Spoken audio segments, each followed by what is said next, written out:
Ladies and gentlemen, welcome to the Vandy Sports Podcast. Here's your host, Chris Lee. Commodore fans, on your feet. It's time to anchor down.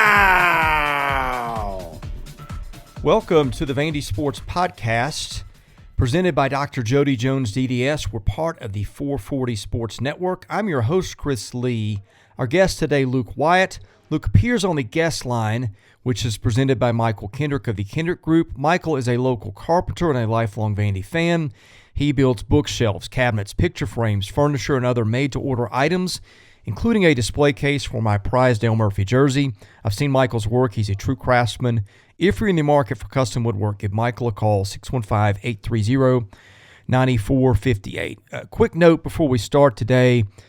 Again, I intend to have 2 or 3 podcasts a week. My schedule lately, just the last 2 weeks between personal and professional things, has been overwhelming. So I'm hoping to get back and especially pick it up on baseball content. But sometimes life throws you some curveballs, and you just got to deal with those as you get them. And that's kind of where I am right now. Anyway, just want to let the audience know that because I know they're used to more episodes every week, and I just have not been able to deliver recently. But anyway, hope you like the one today. It's a good one. I think there's a lot of stuff in there. So with that, on to our podcast today with Luke Wyatt. Luke Wyatt joins us today. It is Tuesday. We'd hoped to do this Monday, but schedules got in the way. My goodness, Luke, my last 2 weeks have been utter chaos between personal and professional schedules.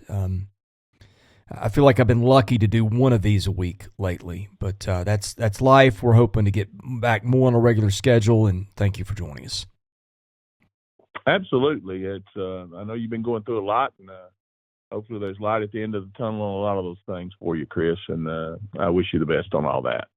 Yeah, it's been a tough couple of weeks, but anyway, keep my family in your prayers if you would, please. Yep. All right, let's start with basketball. Vanderbilt gets a big win over Kentucky. A lot of fans thought Vanderbilt was in the NCAA tournament at that point. I have not been quick to jump on or off the bandwagon there. Where I finally settled, I thought that Vanderbilt deserved a bid, barely. I could understand why the committee kept Vanderbilt out. My stance, and this is a personal bias, what I look at a lot is who did you beat? And where I do have a hard time adjusting is the bad losses. Like, what does a bad loss in November or December mean? But look, Vanderbilt beat 7 teams from the NCAA tournament that made the NCAA tournament as 11s or higher. I don't think it played another team that was like in the 12 to 16 range. Could be wrong there.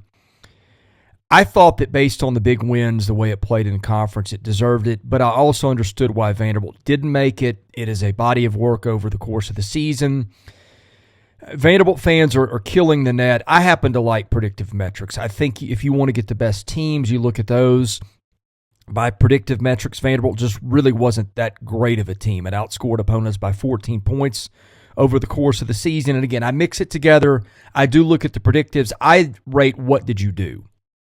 Because why play the games with outcomes otherwise? And I think that those 7 significant wins, in my mind, as you compared those to other bubble teams, Vanderbilt had done more in that regard, but it also had 3 losses in quad 3 and 4. Now, to be fair, most teams in bubble consideration have some flaws, and so to single out Vanderbilt's flaws would be unfair and not do that to other teams. Bottom line, I thought Vanderbilt deserved to be in the tournament, but I also understood why it was not. Okay, my take, Chris, is a little bit different than yours. Not completely, but I guess my first question is, how many games would Vanderbilt have had to win to gotten in the tournament? Well, I'll give you my honest opinion. Based on what, and I'm not just doing this from Vanderbilt. I'm looking at what it did to A&M last year. I'm looking at seeding. Like if you had counted the way teams played in tournaments, Texas A&M, in my opinion, would have been a 5 or 6. Instead, it was a 7. Penn State would have been an 8 or a 9. Instead, it was a 10. I feel like I saw that play out in different parts of the bracket.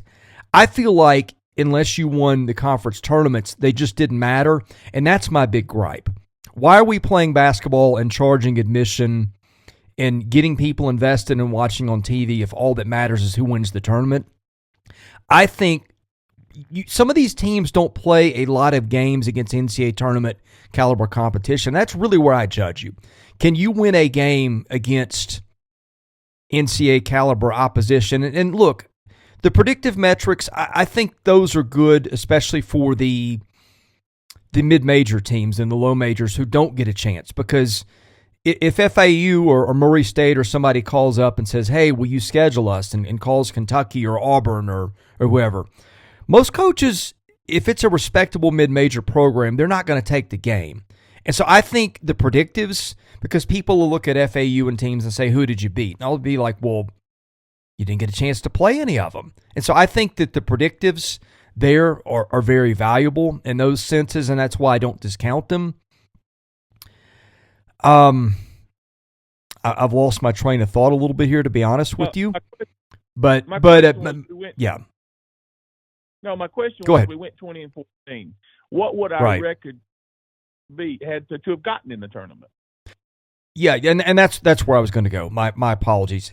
I think it would have had to have been 22 and 13. I think that apart from winning the tournament, I'm guessing they weren't getting in regardless, and I think that's stupid. Why do you play several games that do not count? They take the tournament winner, and that's really all that matters. The games that you win on, especially Fridays and Saturdays, don't seem to matter at all. Look, if maybe it's a time thing, I get that you've got a lot of intricacies with the bracket. Excuse me, I can't speak this morning. And you've got to figure out seeding, and you can't match this team against that team, and that takes some time. I get it. That's maybe why you need to make some decisions ahead of time. But if that's where you are, make a rule to where all the games have got to be played by Saturday night. Give the committee, or maybe by Saturday afternoon, give the committee another, 24 hours of deliberation to factor in those games. But I just don't think it's fair when you're playing tournament games and Vanderbilt got a win against Kentucky on a neutral floor that, in my opinion, didn't really appear to count. Yeah, so, that's what's ridiculous to me. You beat a Kentucky team that's in the tournament as a 6 seed. You beat them twice in a 9-day period, and you get nothing for it. You might as well have been playing Claremont mud, which is ridiculous. Right. And the problem I have with, like, the net and Ken Palm are, okay, I get when you drop and you have a bad loss. That's fine. But the Ken Palm, there's no movement in it. Vanderbilt ran off all those wins, and they stayed within the same 1 or 2 spots. So what good? Florida's still, 35 spots ahead of us in the final one, and beat them twice, with Castleton once and without him once. To me, there's no merit in that. And I'm just using that as a Vanderbilt comparison. I saw one where Tarleton State played someone, and there was 14 spots moved. I don't get what, a computer doesn't have a heart. A computer just crunches numbers. It's a bean counter that with no human factor. I'm sorry, but Dick Vitale said it best. He's only got one eye, and you could tell with one eye who should be in a tournament and who shouldn't. And that's it's the look test. It's the coaches know who should be in tournaments. And I guarantee you, if there was a coaches poll that said who should be in the tournament, Vanderbilt would have been in the tournament. Not just Vanderbilt. I think that Clemson would have been in the tournament. Look, Clemson beat NC State 3 times by 20-plus points, and NC State's in and Clemson's not. Now, I know you look at the whole season and all that, but that's just common sense. That's where all of this has taken a step back. Common sense has left the room.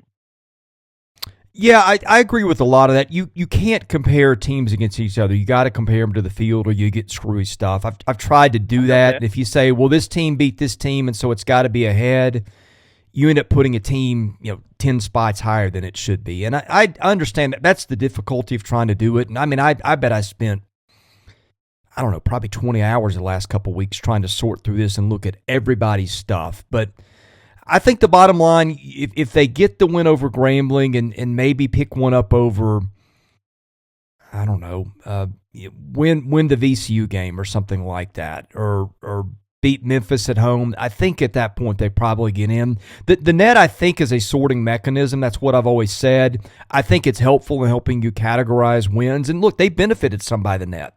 That Florida win in Gainesville was what quad 1, I think. So that actually helped them a little bit in some cases. But I do wonder if the committee, because this happened in Wisconsin too, I thought Wisconsin also deserved to be in. I think the committee at some point, I wonder if it just said, hey, once you get into the 70s, although it's put teams in the 70s before, maybe the appetite to put in a team with the net in the 80s just wasn't there. I don't know. I think you could have, you probably could have justified keeping them out on other stuff too, because none of the predictives liked Vanderbilt. But again, I would have put them in, but I understand the reasons they didn't. And I think your point about common sense also was not unfair. Yeah, I'm just happy the kids get to keep playing basketball. Whether they're going to be in the mood to do that, I don't know. You know how it is. It's hard to tell. You see some teams that just come out and there's nothing left in the tank, and they don't really care about the NIT. I hope that's not the case tonight when we play Yale, because if we don't come out and want to play well against a team that can shoot it as good as they can, we'll get run out of our own gym. So anyway, and then the Miles Studi thing, you don't know how that's going to affect our basketball team. And Chris, you may want to elaborate on what I'm talking about there.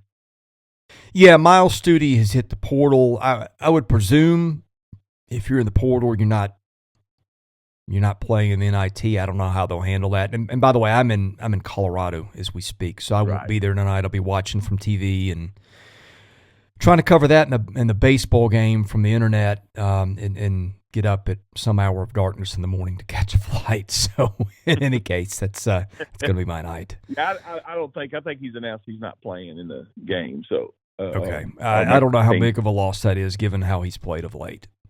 No, I mean, and I wish the kid well. He's got a shot, and if he can get his shot back, he can help a mid-major. He can help anybody really, but he's obviously has his limitations and everything else that he does on a basketball court. But that's one thing, when he does have his shooting eye, he can fill it up. But in the SEC, I think he was shooting in the 20s percentage-wise. So he probably needs to change the scene. You see this happen a lot in Major League Baseball, where a guy does nothing for somebody and then goes somewhere else and learns some lessons at the place he was before. So I wish him well. All right, let's talk actual basketball for a minute. I was on press row for the games. Man, I thought their backcourt, if you include Jordan Wright in that, Lawrence Magnon and Jordan Wright are really getting a lot done. And if they get all three of those guys back next year, I just think the experience in those guys alone, if you can fill some holes elsewhere, I don't know. I don't know how to feel about that team next year yet, but I'm starting to think if they can get all three of those guys back, those dudes have played so much basketball together, and Tyron Lawrence has really come on this second half of the season, and so has Ezra Magnon, as he's gotten comfortable with being a little bit of a scoring point guard. I feel like that's changed the dynamic of the program a little bit. I don't know what's going to happen with Jordan Wright, but if you get those three guys back, Colin Smith has done some things at times. Isaiah West, I'm guessing, could probably help them next year. Paul Lewis, you know what? You were right about that one. When I saw him up close in the SEC tournament, I really liked what he gave them. I think suddenly you've got a foundation of a team where, especially if they get right back, you can see them in the NCAAs next year without having to squint too much. Yeah, it's interesting, and a little bit back to what it takes to get to the NCAA. I mean, if I'm Jerry Stackhouse, you almost just schedule nothing but, and I'm not talking about Gramblings, I'm talking about worse than Gramblings. Look who's down at 363 and try to schedule 10 games against them, because it doesn't really matter. No. It doesn't look like a play. I completely. They penalize teams for that too. You just got to win those games. See, that's where they went wrong, Luke. He didn't take those games seriously enough. That's not on. I mean, that's not a schedule weaker thing. And then there's the non-conference schedule was nice. The computers didn't really like it. I thought it was probably a little bit better than given credit for. And they played some NCAA tournament teams, but they were also the teams that for the most part barely snuck in, except for St. Mary's, which they didn't beat. NC State was one of the last teams in the field.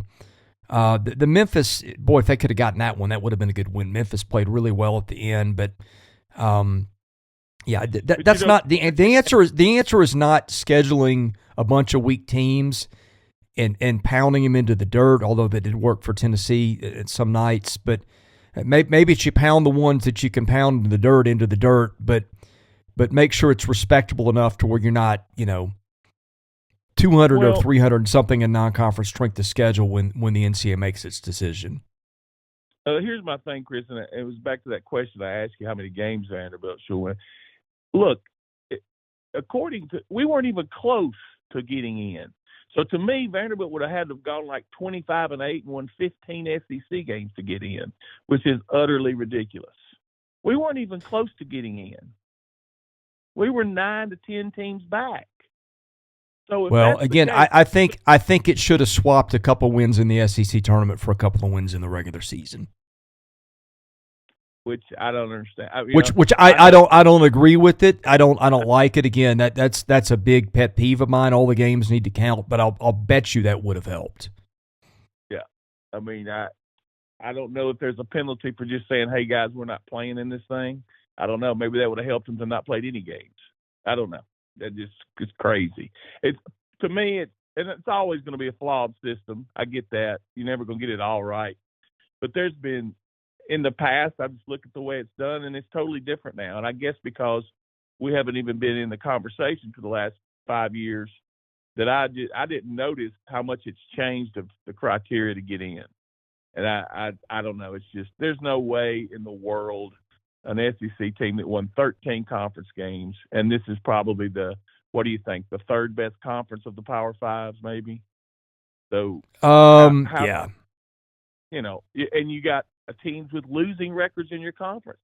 Again, if it doesn't matter what happens in the SEC tournament, why it sounds like it doesn't even matter what happens in the SEC season. Mississippi State had a losing record in the SEC. Vanderbilt beat them. So I don't know. I don't know how you sort through it. I really don't. Well, they did move up in the net. They were 130 something in the first net. They did get into the high 70s before losing to A&M. Look, here's the thing. I'm looking at KenPom right now, which it tells you where you are. February 4th, they entered that game with Ole Miss at number 100. They beat Ole Miss by 3 points. Ole Miss was 115 in the net, so it did nothing for their KenPom rating, which mirrors really closely with the net, by the way. They beat Tennessee. They were 100 going into that game, which moved them up 5 spots to the Florida game, but they won that by 1 point. And again, margin of victory factors in there. What KenPom is designed to do is be a predictive computer. And again, there's some flaws with this. Florida's a team that I think everybody would agree was not as good as the computers rated it. And I get that. You don't expect the computer to be perfect, but it's a tool. It's one of the tools, and unfortunately, those were the ones that didn't like Vanderbilt. But again, I can explain why.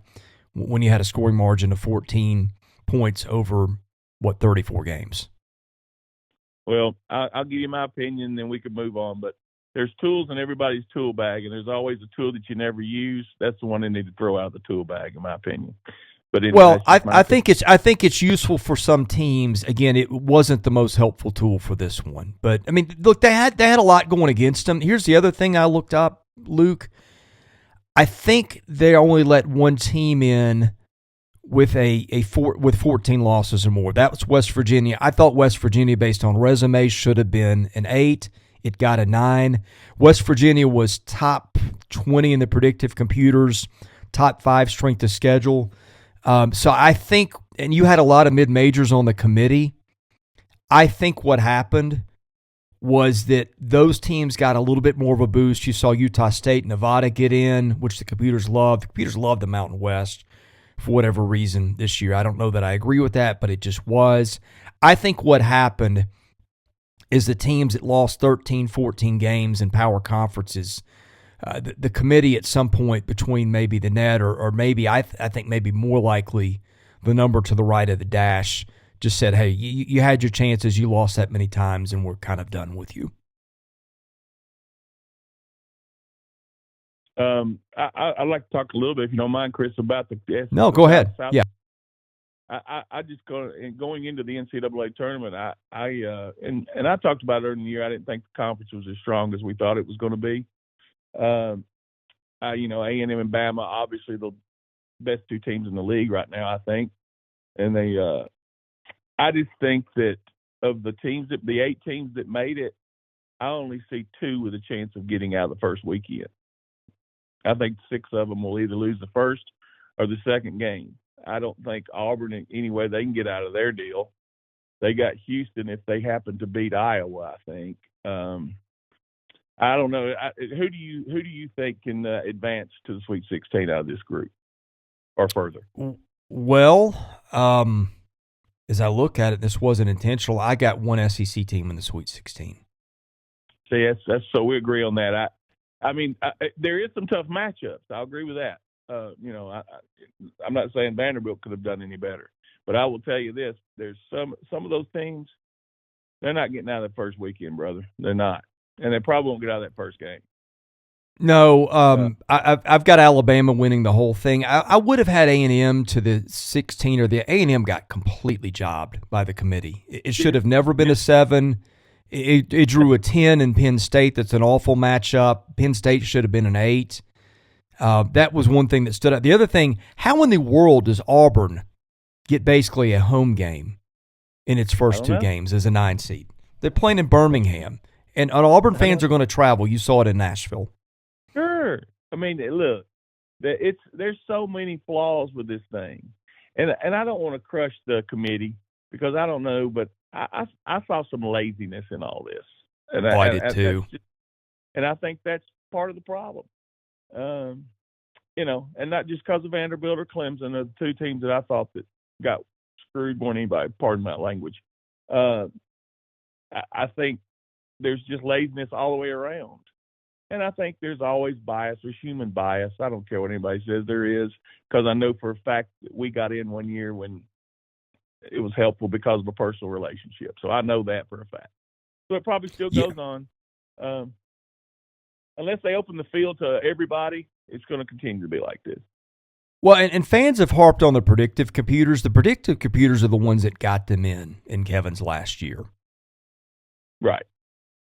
So they have benefited from that before. By the way, the 3 teams, I did not have Arizona State, Pitt, or Nevada in, but I had them as my 2nd, 3rd, and 4th teams out. I again, this is my bias. I am bigger on, did you beat the kind of teams that they're in the tournament? For that reason, I had Vanderbilt, Wisconsin, and Rutgers all in. All 3 of those teams had a lot of wins over teams that made the field. The committee instead chose teams that had fewer losses, again, 12 or fewer. Nevada had 10, Pitt had 11, Arizona State had 12. Arizona State actually had some good wins. Arizona, Creighton, Arizona on the road was where they won that game. USC, VCU. Pitt beat Virginia, Northwestern, Miami, NC State. And Nevada beat San Diego State, Boise State, Utah State. But they didn't beat as many tournament-type teams. They did benefit from getting some, well, not a lot. Arizona State was 5-6 in Quad 1. Pitt was 4-4. Nevada was 4-5. I thought Pitt might get left out because Pitt won 15 games against Quad 3 and 4. But whatever the committee saw in Pitt, it liked. And Pitt also was not great in the predictives. It was 67 in the net, so. And Arizona State was 66 in the net. So what like half of our schedule was against NCAA tournament teams, correct? Pretty much 15 games. 15. Let's see. Games, Memphis, that's 1. St. Mary's 2. VCU is 3. Pitt is 4. NC State is 5. Missouri 6. Tennessee 7. Arkansas 8. Alabama 9. Kentucky 10. A&M 11, Alabama 12, Tennessee 13, Auburn 14, Kentucky 15, Mississippi State 16, Kentucky 17, Texas A&M 18. So no, it's more than half. It's 18 of the 34 games. And see, that's where I think the committee misses it. Like, I had Wisconsin in the field. Wisconsin played a grand total, Luke, of 7 games in Quad 3 and 4. It went 11-13 against Quads 1 and 2. Yes, it went 17-13, but it beat Marquette, Maryland, swept Iowa, beat USC, swept Penn State, That's 7 wins right there against NCAA tournament teams that were 10 seeds or better. Also beat Michigan, which is what a 3 seed in the NIT. See, that's where I think the committee screwed up. I think the committee did not give enough deference to what did you actually do when you start isolating who you played and who did you beat. And I think it just, I don't know, it went with other things. And I think the number to the right of the dash, I mean, it's hard to say whether it was that or it was the net that cost Vanderbilt and Wisconsin both. But again, you look at what the committee did with West Virginia, giving it a seed line lower than I thought. I think that the total loss number, I think, hurt some teams. Well, I think tonight, I hope the kids play hard and play well, because if they get past Yale tonight, more than likely get to play Michigan in here Saturday. I think the kids would definitely be excited to play in that one. So if they can get the juice up for tonight, we can still have some more fun. And you get to see them play here at home if you're a Vanderbilt fan.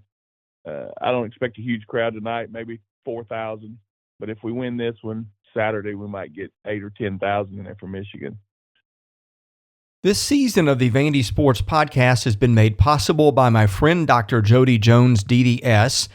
When it comes to general or cosmetic dentistry services, Jody is the best in Nashville. Just check out his client list. It testifies to that. He sees movie stars, music stars, athletes, coaches, you name it. Jody is the dentist of choice for stars in Nashville, but he sees regular folks like you and I as well. What people love about Jody's office is the ambiance. It's relaxing. It's friendly. Someone described it to me as a tooth spa. Whether your needs are general or cosmetic, go see Jody today. Call him 615-270-2322. See him at 55 Music Square East, not far from downtown or the Vanderbilt campus. Jody is a former Vanderbilt football player and a huge Commodore booster, so go and talk Vandy sports with him while you're there. Go see Jody Jones today. Thank him for his support of this podcast, because without it, this season would not be possible. Let's talk baseball. Where are you with this team? Because I feel like we're a month into the season, and I really don't know that I know what to make of this team more than I did coming into the season. I mean, the pitching's been great. The fielding is solid, but, man, the hitting just keeps getting worse. You know, there's something I do, Chris, that's probably kind of odd, but you may agree with it.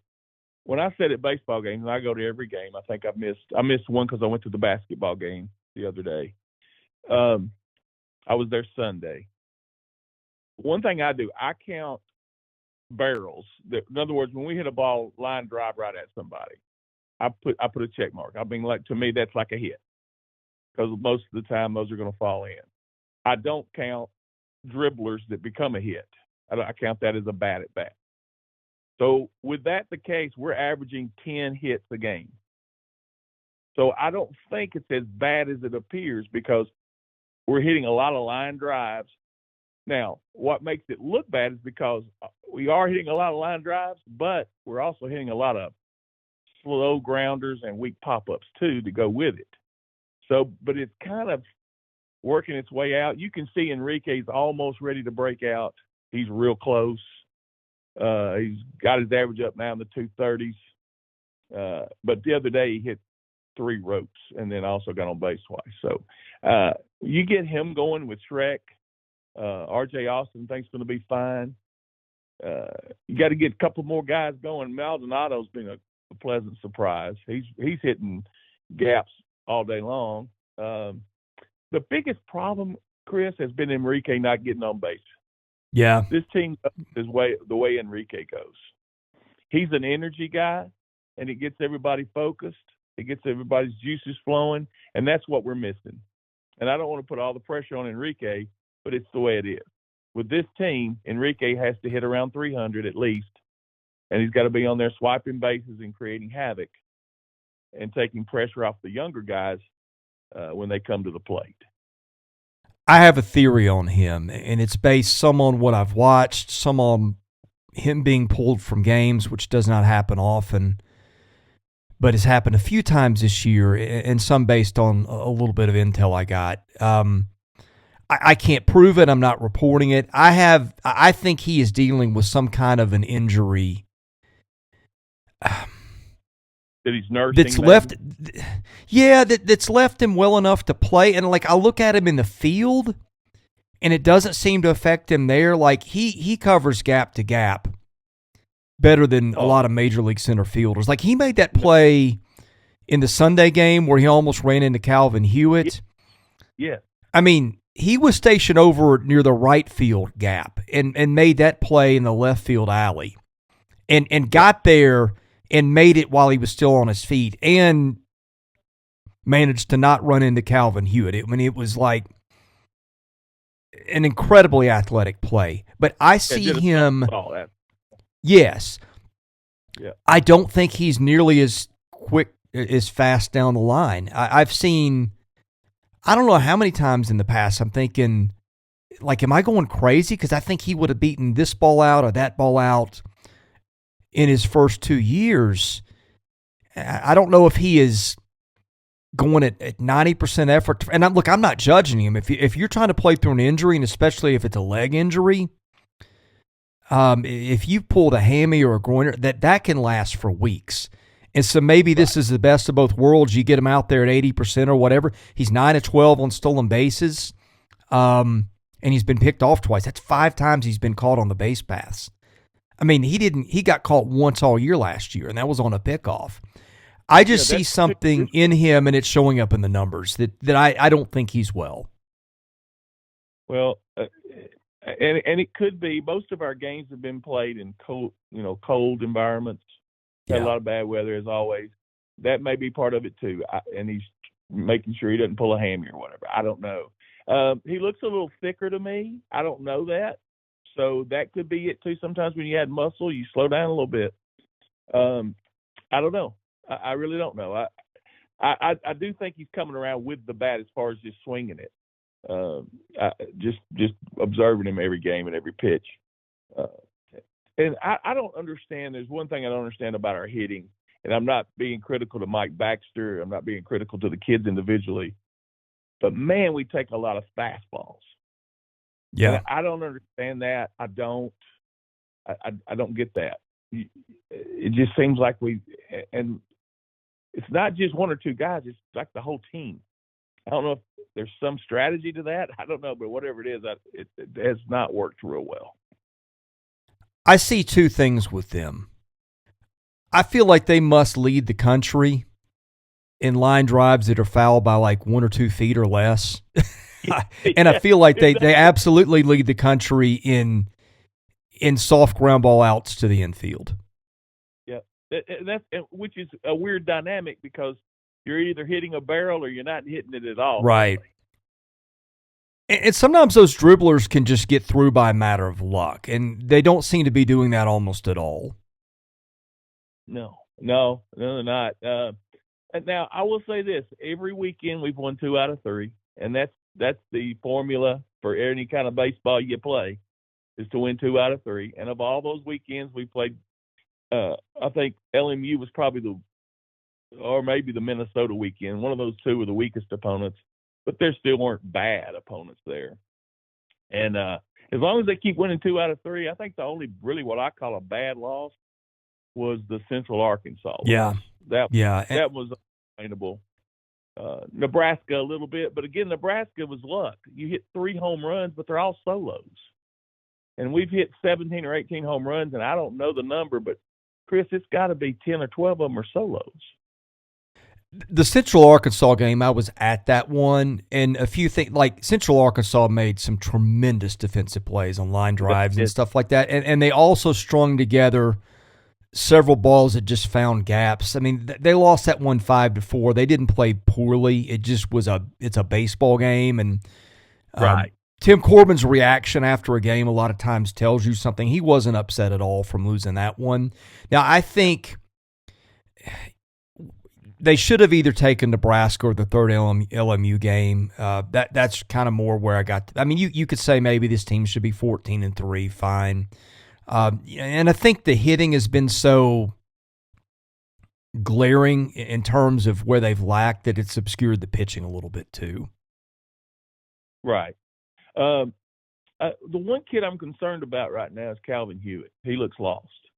Yeah, I don't get that one. I've always thought he's been a good player. You know, the other guy, Jonathan Vastine, looked like he was going to hit 450 the first 2 or 3 weeks. He has really come back to earth. Yeah, and he's striking out a lot. Yeah, we got to get him right, and I think he will. His swing is pretty. He's got a good swing now. He's got a very aggressive swing. I can see this. I can see him wind up hitting when it's all said and done. I think he's going to be one of these guys that goes through a 0 for 20, but then he's going to bang out 10 for 12. So I think he's going to wind up hitting 280 to 300. Here's the most interesting stat. Go ahead. I'm sorry. One question.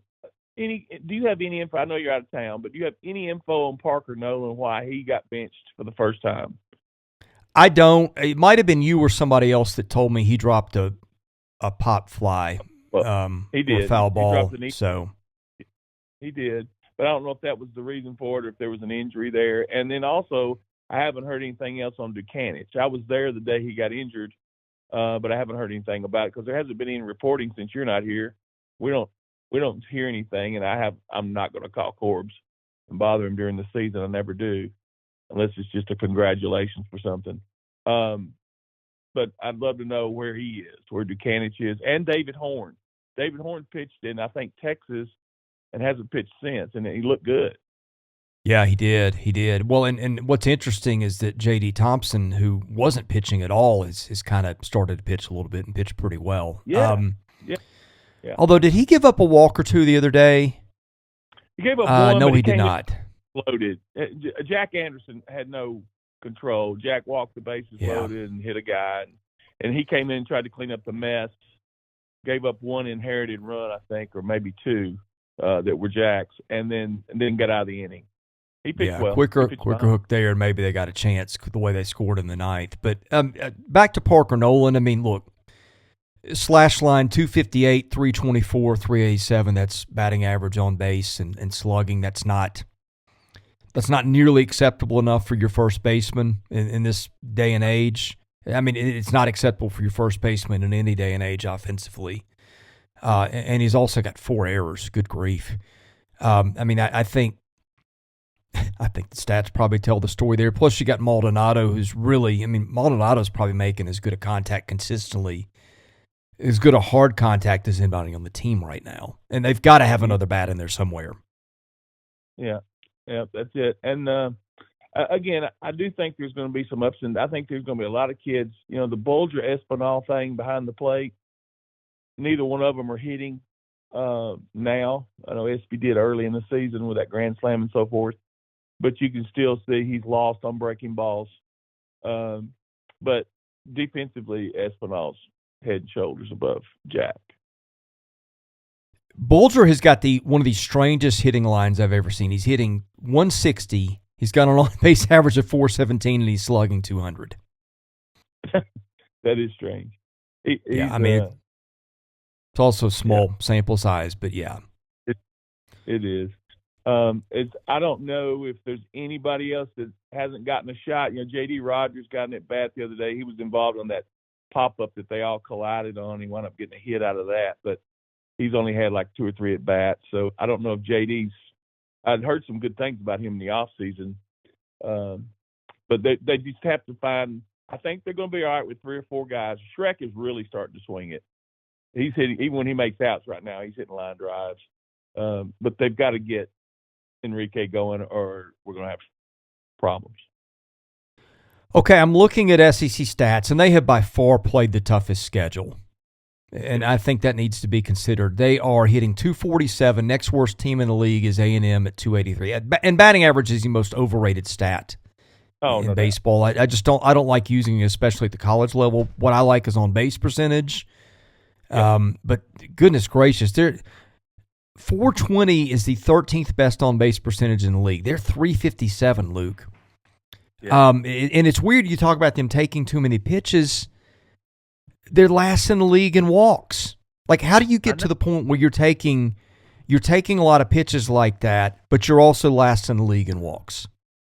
Every time I look up at the scoreboard or just watching the game, it's 0-2-1-2, 0-2-1-2, 0-2-1-2.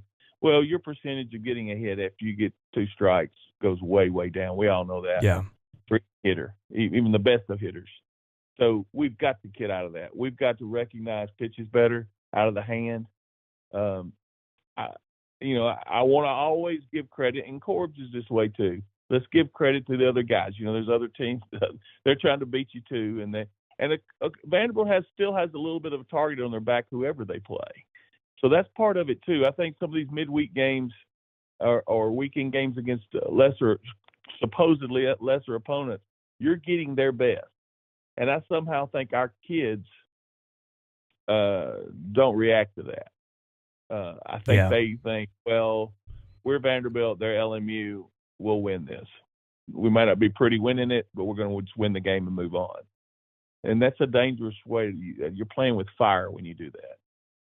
How do you explain the huge offensive numbers everywhere? Florida scored 202 runs. That's exactly 100 more than Vanderbilt. Middle of the pack in runs scored in the league is probably around 150. Is it the ball? I mean, we've got our opinions about the bats. I'm thinking that given what the SEC is about to do with the bats in terms of checking in league games, and so maybe the standards are not going to be out of league what they are in league. But if I am going to be using tampered bats, and I know that in conference play that's not going to happen, I'm either going to want to wean my way off or not use them at all to get my players used to them. Maybe coach are just going, hey, I want to win every game, and I'll do what I need to do in that game. But I'm just curious because you've heard some talk of the balls being juiced. I don't know if that's if there's any research behind that or if that's just gut feeling. But I don't understand. Like you're looking at offensive numbers that are approaching, where baseball was in the late 90s, and we're doing this in February and March, man, when the weather is colder and usually damper. Well, I don't know. I think some of the pitching I've seen is just horrendous. Some of these, I watch a ton of baseball, SEC teams on the ESPN Plus that I have, and I always use Tennessee as an example for one reason. But anyway, just some of the pitching they've seen is it's just right down the middle. It's cookies all day long. That's part of that.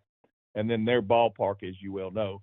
To me, their sample size, the only 3 decent teams they've played, Boston College, Grand Canyon, and Arizona, they lost all 3 and didn't score many runs. They beat up on a Moorhead staff. They beat up on a Gonzaga staff. So I think, and other teams too, I've seen who they play. It's just pitching. That's the reason why I'm concerned at some of our non-conference games against, say, an LMU or Central Arkansas. We haven't joined the club as far as getting, we had the one game where we scored 12 runs, but we haven't consistently strung hits together. Whereas other teams are doing that. And I think, Chris, we're going to find out this weekend as SEC starts. You usually hear about great pitchers. I think take LSU out of the mix and Tennessee to some extent. You don't hear anybody talking about how great the pitching is right now. I think there's some really good arms in this league. I mean, I think there's a lot of first-round type arms. Florida's really struggled to pitch, but it's got a lot of talent on the mound. That's one I don't get. Florida's a weird team, man. Florida's hitting the tar out of the ball, but it's also got a 4.77 ERA. I guess that did some stat padding over the weekend, but yeah. Anyway, I'm sold on LSU. I think they're the best team out there. I really do. And then I think there's probably about 6 or 7 teams you can put in there. D1 poll came out, and we moved up one after this weekend. So we went from 7th to 6th in the nation. And there's got to be a reason for that too, because I think D1 is my favorite poll to look at. I think they do the best job of trying to, as far as being accurate. I don't know. I just think that when the SEC starts, you're going to see some different numbers. Yeah, I like D1 too. The only criticism I have of D1 is that I don't think they weigh enough for the third game of a series. In other words, if you win a series 2-1, it's the same as if you win it 3-1. It seems like in listening to them talk through it, and I get it. You're trying to rank a bunch of teams on the fly, and those guys do an unbelievable amount of work. I don't know how any of them ever sleep. So it's easier just to say you won a series, you move up, you lost a series, you move down. But I do think some stuff gets lost in there, and that's probably where Vanderbilt's a little bit overrated. It is winning series 2-1 instead of 3-0. Now you look at the computers, and I know I'm always bigger on computer polls, and of course the fan base is really sour on any computers right now. after the basketball stuff. But I've looked at there's a few predictive ratings out there for baseball right now, and I do put some stock into those, and they're a little concerning. I'm looking at Boyd's World's Icers right now. Vanderbilt is 28th. By the way, Boston College is leading that right now. The issue I have with Boyd's World, I feel like they overvalue the West Coast a little bit. Traditionally, I don't know if they've changed that. By the way, Wofford number 4 right now, so there's probably some flukes in here. But you've got in the SEC. Okay, I'm maybe a little less high on Boyd's World right now when I look at this one. Wasn't LMU like 37th in that? Let's see. They've got Boston College 1, Northeastern 2, Virginia 3, Wofford 4, UCLA 5, South Carolina 6, Kentucky 7, Ole Miss 8. UCSB 9, North Carolina State 10. LSU's down at 17. Okay, throw that one out for now. His stuff is usually fairly good, but it's not. There's something missing there yet with sample size or something. But I'm gonna look at Warren Nolan does ELO. That's his predictive rating, which I didn't used to like. He used to have some funny stuff, but I feel like in later years, his have looked more like I think they look. Okay, here's Warren Nolan's ELO. I'm going to go 1 all the way down to Vanderbilt at 13. LSU, Ole Miss, Arkansas, Tennessee, Florida, Louisville, Wake Forest, Oklahoma State, UCLA, Texas A&M, Virginia, East Carolina, Vanderbilt, followed by Stanford, South Carolina, Texas Tech. So that would be your 16 hosting teams from now. I feel like that one squares pretty well with what you mostly think of these teams as baseball programs and teams. Yeah. So that's one ranking that's got them 13 overall. Kenneth Massey's. I look at that one. Let me pull that one up. I think they were in the high 20s. And again, I look at these more to see where, like, if you got an LSU or a Tennessee or LSU in particular high in this one, then I'm a little more inclined to respect it because that tells you they nailed that. Okay, college baseball. They've got, I think, Virginia number 1. Yeah, and LSU 2, Ole Miss 3, Arkansas 4, South Carolina 5. Vanderbilt is all the way down at 25 today. Well, again, all this will be kind of sorted out once we get cranked up in the conference. I guess what my point is about the pitching is, the name. Maybe it's a name thing. You always had big names like the Rocker and Leiter for us, and whoever else it was at Florida that was so good, or Tennessee. But you don't hear the names except Paul Skeens, I guess. But I mean, who like, for instance, our 2 best pitchers for some reason don't carry that clout. Does that make sense?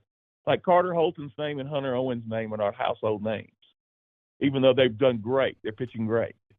I guess that's my point with the pitching. Yeah. Well, part of it is you're looking at juniors that get a little bit more draft run. Right. The other thing, Hunter Owen has made 4 starts and pitched 19 innings. Carter Holton has made 4 starts and pitched 20.1. So these guys are going 5 innings a start. I mean, you can't really dazzle people with those numbers. Skeens is going, 7, 8? Yeah, some of us have got a deeper bullpen, but which I guess also begs some questions about usage that, maybe if they'd pulled a couple pitchers earlier, they would have had another win or 2. But we got to get you back in town so you can find out about Dukanich and any other things going on like that, because we're not. Yeah, I do. My question is going to be my availability for the weekend. I think I'm doing SEC stuff too, and that's where Most of my living is going to be made. A couple of years ago it was more here, and it's just right. You can't make a living covering Vandy all the time. I've got more divided attention than I've ever had, just out of necessity. So Sure. I got a best friend coming into town this weekend, and I've got to keep a big eye on the NCAA tournament because that's where the money's being made right now, and watching other teams. So I'm trying to decide. I might be able to get down there for Sunday's game, depending on what's going on around our house, and maybe try to watch the other two from TV. I haven't figured out how I'm going to manage all this yet, but anyway. Well, I'll be there for all three, so I'll be able to give you a good report come Monday. Yeah, I mean, trust me, I'm going to be keeping an eye on it. It just may be more from streaming than being there in person. Yeah. Anyway, that'll change as soon as, or it'll change more as we get done with basketball. So, right. Anything else on baseball, or do you want to just go ahead and grab the mailbag here? Let's do the mailbag. Like I said, baseball. When we start this weekend, we're going to find out. We're going to get a lot of questions answered. I'll be honest, I'm concerned this weekend. I think Ole Miss hits the daylights out of the ball. They just don't seem to have any offensive confidence right now, and I don't think that's a spot you want to be in heading into conference play. But you sometimes you see a team flip a switch right when it starts. A&M did that a year ago. Yep, and I think I still go back. There's one thing that I love. We're only striking out 7 times a game. If we can continue to, if that carries over to conference play, we're going to be okay. Okay, the mailbag is sponsored by Sutherland & Belk, a family-owned injury law firm. If you or a loved one has been hurt in an accident, give Taylor or Russell a call at 615-846-6200, see what your rights are, and if they can help. Okay, I'm just going to go ahead and order that these were asked. Go Doors 94, what's wrong with our hitting?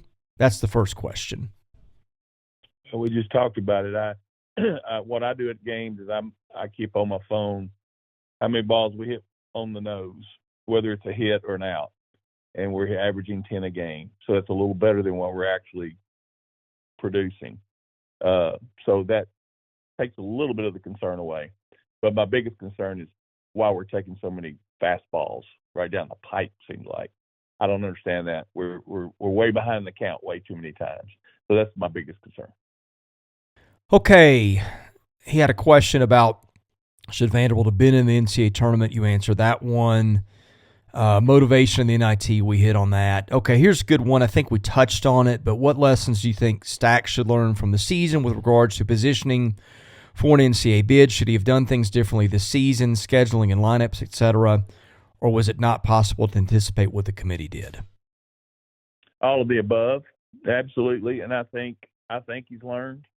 If he hasn't, then he's never going to learn, because that non-conference probably is the reason why we didn't get in the tournament. But, well, obviously it is if you win 13 SEC games. So, yeah, he's got to take that serious, whatever it's worth. And if you want to tinker with lineups, tinker with them before the season starts, because you got to get into a rotation a lot quicker than we did this year and figure it out. It's got to be figured out a lot quicker than that. How is it a coach in his 4th year didn't know the basics? Like, you've got to do your research on how the committee works and everything, and to be using the word preseason in your 4th year just to me is inexcusable. Well, here's what I think, and now all coaches have egos, but Stackhouse's is probably a little larger than most, and I think he felt like it doesn't matter, roll the ball out there, I'll out-coach them. I know basketball better than you do. And he's figured out that, hey, no, I got to do my work. And he's done it. And look, pushing the buttons during the season like he did with Tyron and with Jordan Wright, you can't fault any of that, man. He pushed the right buttons for whatever it was after that debacle in Alabama. You talk about flipping a switch. There was a switch flipped. And so you have to give credit for that, as well as talk about what happened in the early part. Okay, JDL Cav, basketball, any thoughts on transfers in and out? Well, got the thing with Miles, and I think there'll probably be 1 or 2 more. I don't know that. I know the portal is filling up pretty quick, so if you're going to transfer, you probably would want to do it right away, I would think. Chris, is that off base? I don't think so. Okay. Hardcore door. Do you think the lack of hitting is due to recruiting failures or coaching failures or both? Too early to tell. I don't, last year we were one win away from getting to a super regional. So as weak at times as our hitting was last year, yeah, we had 3 holes in the lineup. The 7, 8, 9 didn't hit much at all. That may be what we're looking at again this year. I do think that and I mentioned it earlier, getting Enrique going and getting him active on the base paths and creating havoc and starting juice for our team, that's got to happen. That hasn't happened yet this year, not once. And once it does, then we're going to find out. I think everything else will follow suit. Yeah, here's the thing, and man, I love this guy, but he's in charge of recruiting and hitting, and it's Mike Baxter. Right. They lost, 7 guys to the draft, 6 guys? Right. I don't think that, first of all, they've never lost that many. Second of all, I don't think they anticipated that. Now, I don't know if that's his fault, if kids lied to him, if what happened, but I mean, that was kind of alarming. The other thing, one thing that they banked a lot on is being old this year, okay? Well, let's look at this, okay? Parker Nolan just got benched. Enrique Bradfield is having the worst season of his career, although we've named explanations for that. Calvin Hewitt, a fourth-year player, is never hit this bad in his career. He's been a 420 career on base guy. He's 313 right now. He's struck out 11 times in 41 at-bats with 3 walks. You've got Alan Espinal, who's splitting time, but, I mean, he's hitting 172, and I don't think he's going to hit a lot. He's got some pop, but he can't handle breaking balls. You've got the continual decline of Jack Bolger. Troy Leneve is sitting here hitting 167. He's only had 6 at-bats. I mean, I'm presuming if he was ripping the cover off the ball that he'd been playing. TJ McKenzie, I thought, could help them. Hitting 125 and 16 at-bats. I mean, that's a lot of third and fourth year guys who are just giving them nothing. And I don't know what the problem is. Sometimes I hear about, I think when you get smart kids tend to think rather than react, and that's probably bad for hitting. And you got a coach who spent his first 2 years at Columbia and then went to Vanderbilt, and some people think it's fairly or unfairly too complicated. I don't know what the reasons are. I don't know how much is fair to blame Mike Baxter for, but the results with these old guys aren't good. Well, and let's look at what Gavin Cassis is doing at South Carolina. Oh, yeah. No, look, South Carolina has played me and you pitching. And I get that, but I mean, but yes, it's 9 home runs? Yeah. Yeah. I mean, there's your answer at first base right there.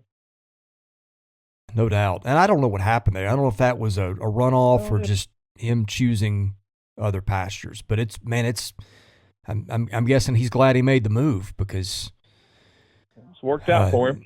It sure has. Did Hogan go to South Carolina as well? I thought we had a second player go there. Hogan went to South Carolina, but then transferred down. Oh, okay. I want to say to some school in the Midwest, maybe a mid-major. That's off the top of my head. Got you. Okay, I don't know if this is a comment or a question, or if it's a comment, it may be in response to something in the question thread. But Vandy 1995 baseball, I think the zone hitting technique is really hurting the lineup. Feel like we don't attack mistakes because we're too busy looking for a pitch in the zone Bax has told the team to look for. So I'll just let you respond to that.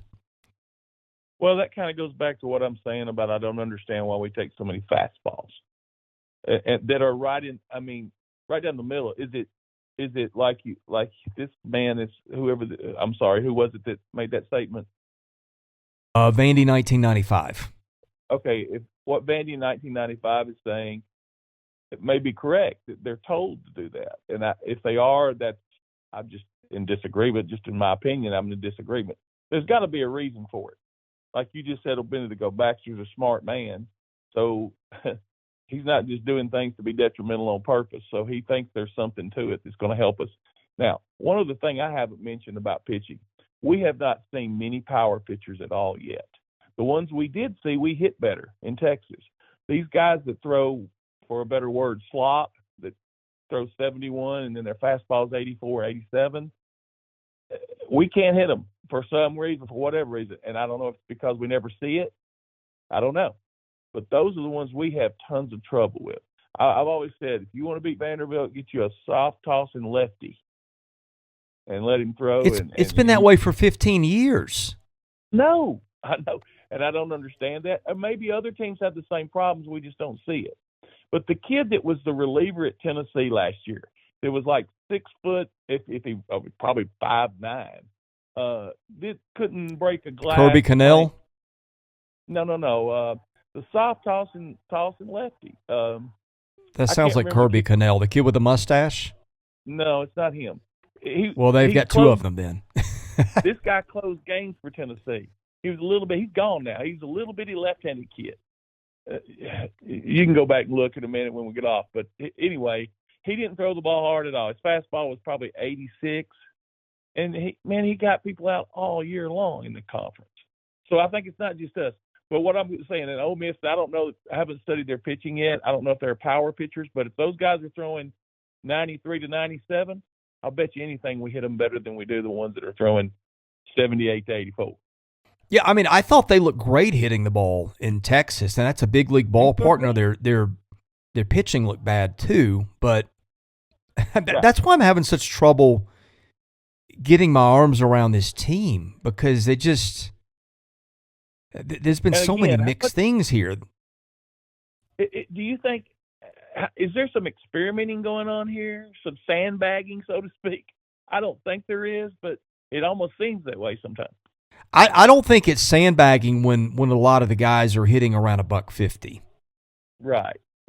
So that are on the bench. So, yeah, I mean, yeah. Okay, Redmond Walsh was the guy you're talking about, but they had two of those guys. Yes, Redmond Walsh, yes. Yeah. I mean, Cannell struck out 36 and walked 6. Walsh struck out 40 and walked 10. Yeah, and he couldn't break an egg.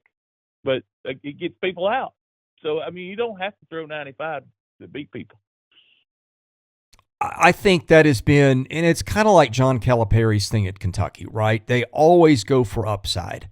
Like, how many years could you have traded a McDonald's All-American for a kid who can shoot the lights out, who maybe isn't the most gifted athlete and isn't going to play in the league? Like, how many times would that have helped Kentucky before? And those are the kids that Vanderbilt just cleaned up on for years, right, in basketball. I feel like it's kind of the same way. It feels like everybody they sign is this pro prospect who's coming in throwing 93, 94, maybe 95. Sometimes the first year it looks like they're walking 12 guys in 7 innings and hoping to develop those guys. And you saw him do this. I remember clear as day. One of the years that South Carolina won the national title, they had this left-handed kid named, I think it was Jose Mata. And I think he was kind of a side armor. I don't know that he topped out more than 87, 88. But they threw a couple of those guys out there and just got Vanderbilt out all weekend. And a couple years later, Vanderbilt brings in a kid named Brian Miller, who probably doesn't crack 80, 85, 86, but he throws strikes, and it's a tough arm angle. And Brian Miller never came close to sniffing the major leagues, but it was a great reliever for Vanderbilt. Yep. I feel like they need to get one or two of those kids every year, and part of the value isn't just throwing them out there on weekends or weekdays, but just having that look in your bullpen somewhere for other guys to see, because you're right. They the thing that everybody dreads is when they play a midweek team and the other team rolls out a guy with a 10.33 ERA, who's a lefty who doesn't top 85, and you know what happens? They go the first 3 innings scoreless, and then they bring in another one of those. And I think that if nothing else, that would not only help them have a different look, but just getting to see that in batting practice, I think helps your hitters too. And Chris, we're doing this, and I'm so bad about this, but it's hard for me to criticize when you look at what we've done the last 20 years in baseball. But you can always get better in everything you do. So, yeah, I agree with you. Yeah, I mean, look, let's be clear. We have nibbled around the edges on baseball all day, but those are the things that people are talking about. I think that the baseball fan base overreacts.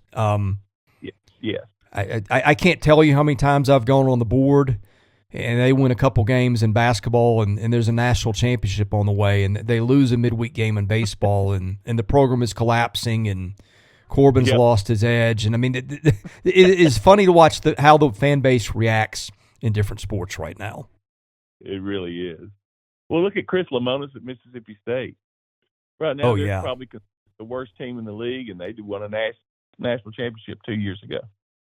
Well, let me give it to you this way, too, okay?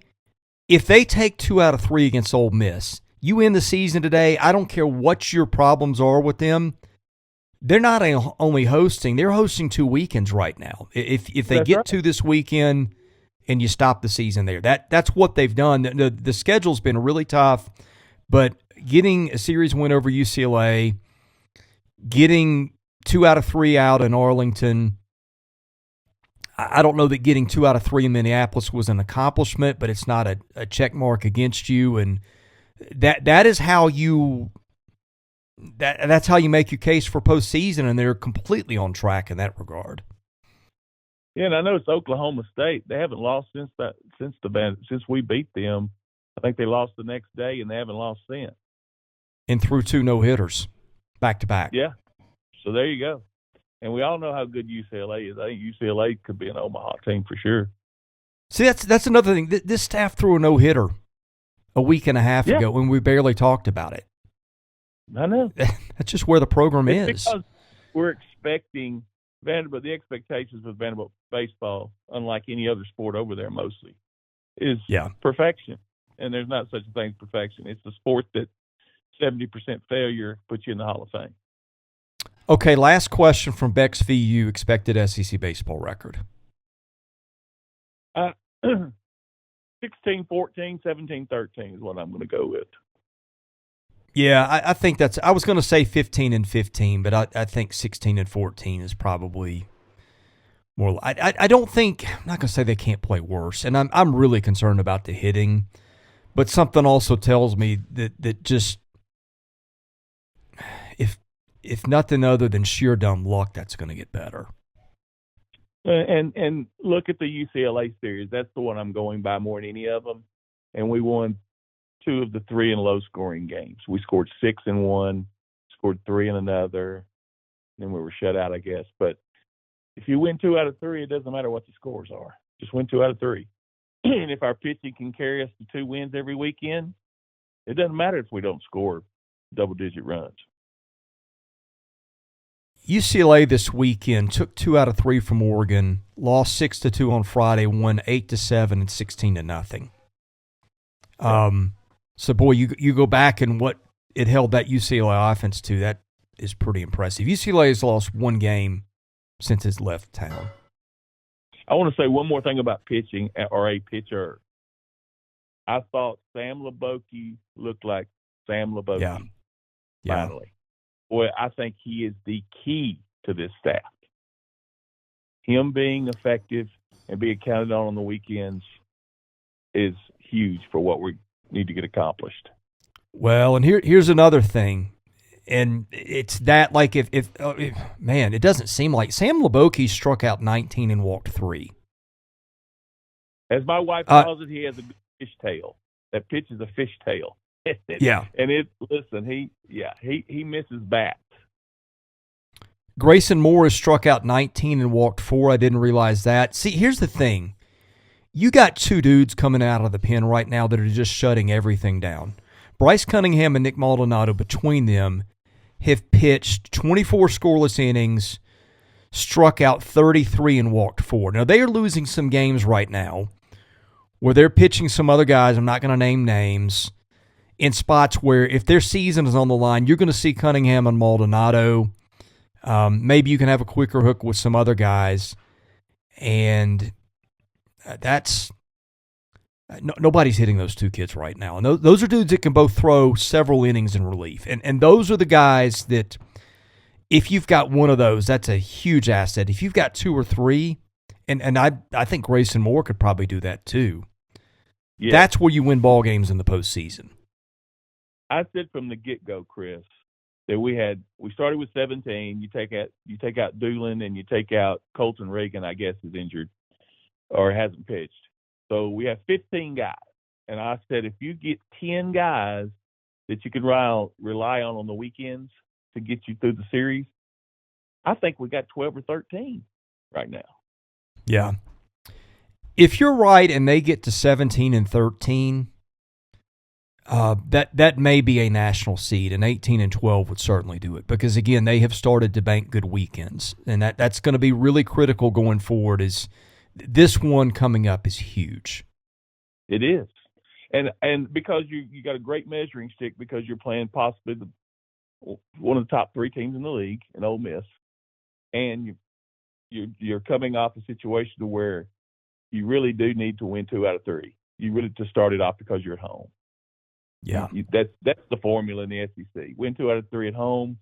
Don't get swept on the road, and you're going to be okay. Anything else before we end the show today?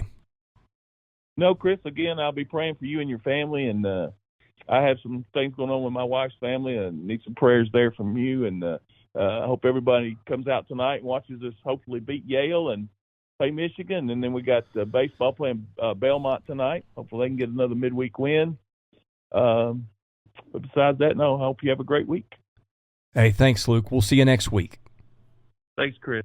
Thank you for listening to today's episode. We thank our presenting sponsor, Jody Jones DDS. We thank our other sponsors, Sutherland and Belk and MyPerfectFranchise.net. If you're interested in sponsoring this podcast, and that's how we make this work, please email me at chrislee70@gmail.com.